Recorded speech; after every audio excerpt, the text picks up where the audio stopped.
what's happening? Side Street Kid. It's the effing. Back with another episode.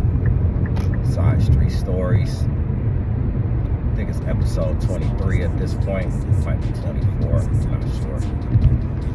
Yeah, man. Just leaving the hood. Coming up out of Carson. I'm headed up to the studio. Right now, still working on the Llama Forever album. Pretty much done. You know what I mean? I got like a couple features I'm gonna add on to it and stuff like that, but it's pretty much done, man. I'm really loving this project. This is like highbrow hip hop. You know what I mean? But you know, it's for everybody, man. Like, I think everybody's gonna dig it. So anyway, y'all gotta forgive me on the sound or whatever. My little microphones that I might use a lot of times is packed in my bag somewhere. I don't feel like digging for it. But I was thinking, we was having a conversation online. Okay, they updated on the gas thing. We was having a conversation online yesterday. It was about Future and stuff. There's a couple of, Dungeon affiliates, close associates with the fam, stuff like that.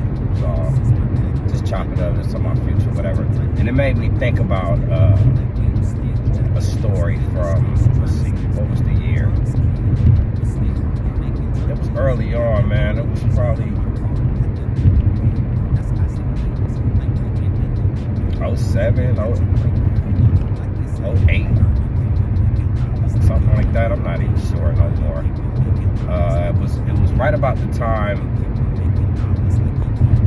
Future made Racks on Racks. It might have been a little bit before that, maybe a year before that, something like that. So if you could look that up and you know what year Racks on Racks came out, you can probably figure out what year this was. It was probably like 06, 07, 08. Somewhere in there, man. And so I'm at the Dungeon East, which is, the other dungeon, not the White House dungeon on Adams Drive, not the big mansion. But this is a big ass house too. It was on the east side on River Road, right? Ellenwood. And we was out there. I think we moved to that house about 97. That was Ray bought that house in 97. He moved me into it was like an apartment built above the garage, which eventually became the studio. But in the beginning, the studio was downstairs in the house part, and I just stayed. I lived in an apartment above the garage, right? I pretty much lived there for like, I always lived with either Ray or Rico mostly. I had my own spots. I'd go get a house or whatever or something. But I still lived in the studio. I would just get the house and stuff just so that if I was in the city, I wouldn't have to go all the way back out to the east side or something like that. So I'm at the Dungeon East though, you know what I mean? And we have been working on something probably the night before. I don't remember if Future was there. If we stayed there sometime, he would come through and work all night or something. But I think he probably just pulled up early that morning. So about springtime or some shit like that. And that was when we would, after the winters be kind of brutal in Georgia for me. I stay in the house and stay vulnerable. You know what I mean? But in the spring, we get out, come outside, try to get that sun. You know what I mean? Roll up or whatever, sit out in the driveway somewhere or in the yard or record something. You know what I mean? Chop it up, kick it out there, whatever. So on this particular morning, it was just me and Future. You know what I mean? I don't even think Ray probably hadn't woke up yet. You know what I mean? Nobody was really around at this time. So we just out in the driveway, smoking and shit, just chopping it up, talking or whatever. Now for context on the backstory, if people have been following me for however long or whatever, you might know that my name is long. You know what I mean? Like I got I use all kind of monikers, you know what I mean? Like, people have always called me Kid, you know what I mean? But, like, Backbone named me SideStreet. I got SideStreet for Backbone, right? And then, but it's always been like the effing gang leader of the Dungeon family, you know what I mean? The Avenue Kid, you know what I mean? Now, I'm from Carson, California, and our city tagline is Future Unlimited, right? So that was like one of my names, you know what I mean? Future, the Dungeon family, two generations, all this kind of shit, right? So I would refer to myself as that sometimes. Future, Future Unlimited, whatever, right? So anyway, we outside chopping it up, blah, blah, blah. And at this time, Future was going by Meathead, right? The Connect, you know, the Connect album, whatever, he was listed on there as Meathead. So that was his rap name, you know, whatever. But he was switching it up now. The Connect was over, you know what I mean? And he was trying to do a solo, trying to move forward solo. So, I'm wondering why it was so hot. So, at this point, we talking about, basically we both trying to figure out how we was going to get a deal. You know what I mean? How we was going to get some motion behind the music, do some shit like that, right? And so, I just remember him telling, he was like doing something like this, like, arms or whatever. He was like, man, Kid, worst decision I ever made was getting Dungeon Family tatted on my arms, right? And I was kind of tripping off of that because I was like, dang, I always kind of thought maybe the worst decision I made was not getting, I don't have no tattoos, right? But at the time, everybody getting tatted, all my friends is tattooed, wham, whatever. I don't know, like, I love tattoos, like, I'm an artist, I'm a visual artist, I paint, I draw, I do graphics, you know what I mean? I'm a visual artist, I love tattoos, but I never really felt like I wanted something on me that, like, I care passionately about to have on me like that, you know what I mean? Yeah, I thought about getting Dungeon Family tattoos, shit like that, you know, it's a cool thought, but in actuality, I'm like, I don't think I want to go do that, you know what I mean? I don't know. So I never had the tattoo, so I'm thinking to myself, well, I said, damn. I always felt like the biggest mistake I made was not getting the tattoos. And he was like, nah, I'm telling you, that was the smartest thing you ever did. We both was basically going through the same issues, you know what I mean?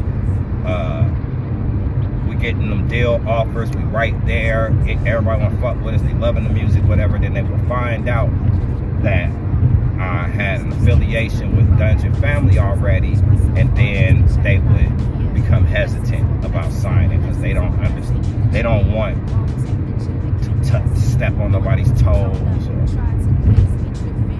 put money into something that's already branded as something else, or whatever, all the business shit, right? So that was the problem Future was having. He was already branded as Dungeon Family. It was hard for him to secure a deal. Same way, like, I would go in, I wouldn't even mention nothing. Somebody else will say something. Yeah, you know, he part of the, oh shit, there goes the deal, there go the offer, there go the, everything's gone now, you know what I mean? That happened numerous times to me, right? So I didn't even realize Future was going through the same thing at that time, but he was. So, but in that conversation, he was saying that he was trying to figure it out, but he was trying to rebrand himself, so he didn't want to go by Meathead anymore. And he was like, I was thinking, you know what I mean? He said, how would you feel if I used Future? Because he knew that was something I used, whatever. And so I told him, you know what I mean? I'm like, first off, I'm always like the team first. You know what I mean? I'm always trying, I don't ever want to like hate on people. I'm not a crab. You know what I mean? I'm not like trying to pull nobody down, nothing like that. And Future was just a moniker I was using. It wasn't like my rap name, nothing like that. It was just part of it. And I still use it. It don't matter. It don't cross over like it sound like we got the same name or no shit like that. Man, motherfuckers know me, SideStreet Kid. You know what I mean? But I'll still use it. I'm like Future Unlimited, Ram, you know what I mean? All the shit, Astronaut, Kid, all that shit. You know what I mean? I was even calling myself Pluto Nash at one time, like as a joke. You know what I mean? Like I was part of it. So when he said it, I was like, cool. I was like, I don't have a problem with it. Like it just was at the time. The way I was looking at the name, I was like, but you do, like, I don't make trap music. I'm not from Atlanta. I don't make trap music. Not that I can't or haven't appeared on stuff that was trap, like a trap vibe or whatever. But that's just not my main thing that I'm known for. You know what I mean? So I'm looking at it like, that's cool, but do you think that's gonna relate? Like, you think your audience is gonna fuck with that? Like, it seemed like maybe they might not get it. You know what I mean? He was like, nah, that's fire. You know, all this kind of stuff. So I'm like, yeah, go ahead. You know what I mean? Like, I don't have a problem with it. You know what I mean? So he did it. I had to kind of sit back though and watch how it all unfolded as to him, I guess you could say, becoming Future. Like, it's not like he's anything different. Meathead and Future, it's not two different things. It's not like, say, there was Andre from Outkast, and then when he reinvented as Andre 3000, that was a new character. That was different personality, different look, different everything. Future wasn't that. You know what I mean? It wasn't like he reinvented anything. He definitely he introduced a new vibe with rapping through auto-tune. I had never heard nobody else do it. You correct me if I'm wrong, but everybody that rapped through auto-tune got that from Future. You know what I mean?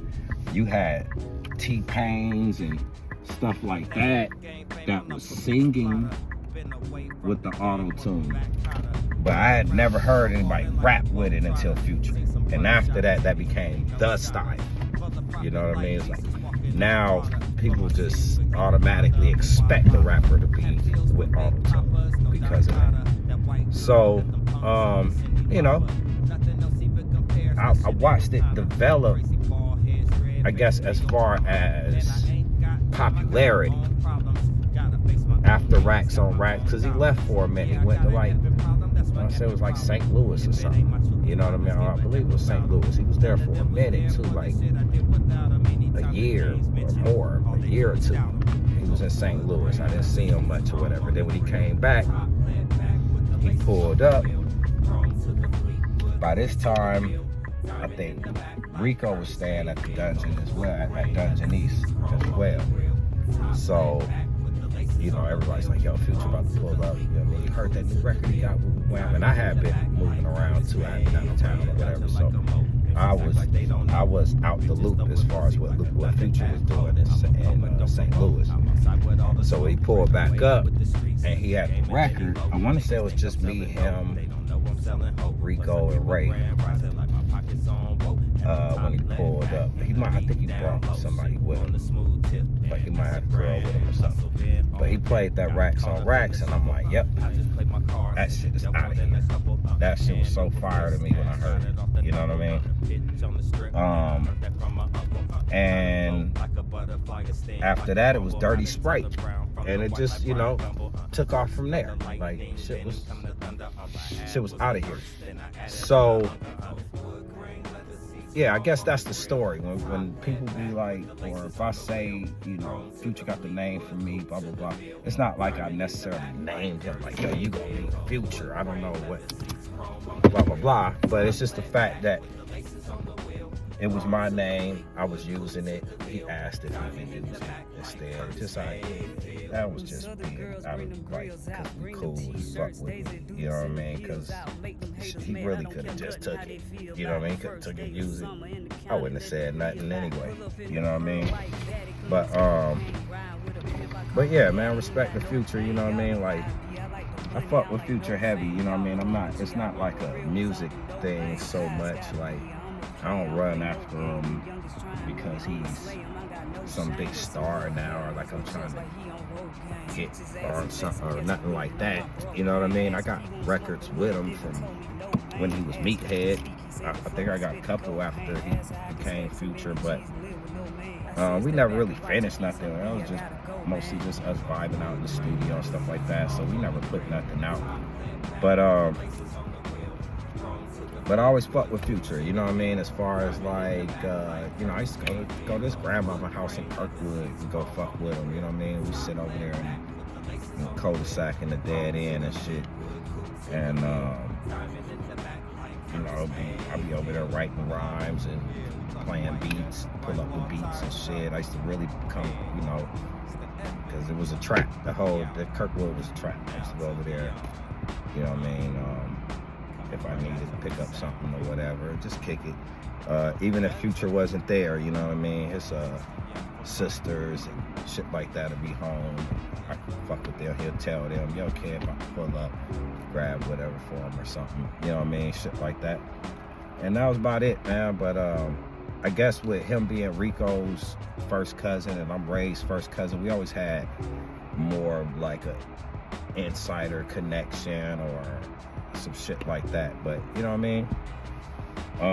But yeah, that's pretty much it. Like, shit, I done pulled up to the studio now, so I ain't gonna drag this out too much longer. But that's the story, man. Side Street Kid, episode 23 or 24. It'll say it on the title when I get done. I'll look at it or whatever. But yeah, that's how the name Future went from me to Future, you know what I mean? So salute, you know what I mean? Shout out to free bands and everything they got going on and everything else, man. Like, you know what I mean? We out here. Side Street Kid, tap in. Delamo Forever. Coming soon. You can check out Good Kush, Good Drink, Bad Girls on all streaming platforms. My latest one is called The Effin'. You know what I mean? We out here, man. Tap in, fuck with me.